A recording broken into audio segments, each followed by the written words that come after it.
Those entrusted with protecting you failed you.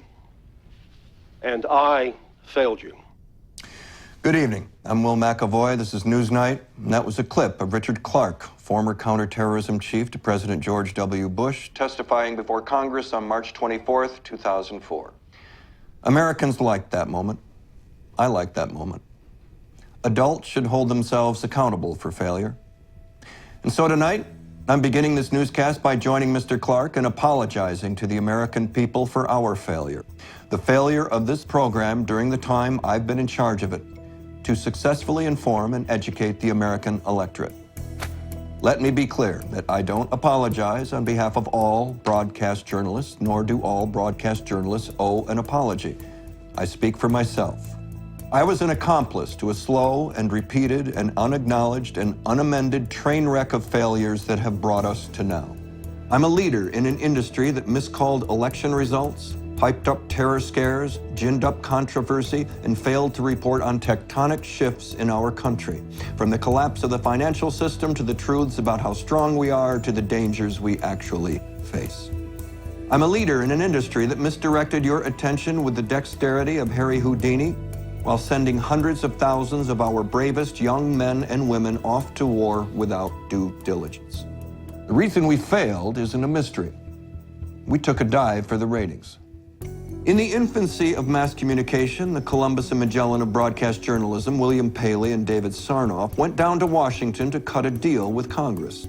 Congress would allow the fledgling networks free use of taxpayer-owned airwaves in exchange for one public service.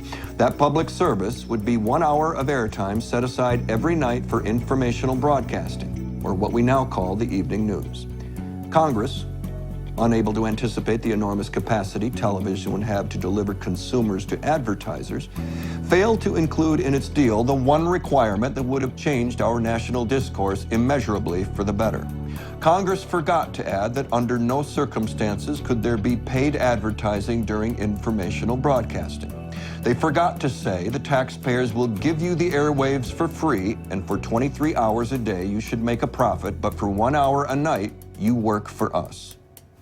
And now those network newscasts, anchored through history by honest-to-God newsmen with names like Murrow and Reasoner and Huntley and Brinkley and Buckley and Cronkite and Rather and Russer, now they have to compete with the likes of me, a cable anchor who's in the exact same business as the producers of Jersey Shore. And that business was good to us, but Newsnight's quitting that business right now. It might come as a surprise to you that some of history's greatest American journalists are working right now. Exceptional minds with years of experience and an unshakable devotion to reporting the news. But these voices are a small minority now, and they don't stand a chance against the circus when the circus comes to town. They're overmatched. I'm quitting the circus, switching teams. I'm going with the guys who are getting creamed. I'm moved. They still think they can win, and I hope they can teach me a thing or two. From this moment on, we'll be deciding what goes on our air and how it's presented to you based on the simple truth that nothing is more important to a democracy than a well-informed electorate. We'll endeavor to put information in a broader context because we know that very little news is born at the moment it comes across our wire. We'll be the champion of facts and the mortal enemy of innuendo, speculation, hyperbole, and nonsense. We're not waiters in a restaurant serving you the stories you asked for just the way you like them prepared, nor are we computers dispensing only the facts because news is only useful in the context of humanity. I'll make no effort to subdue my personal opinions.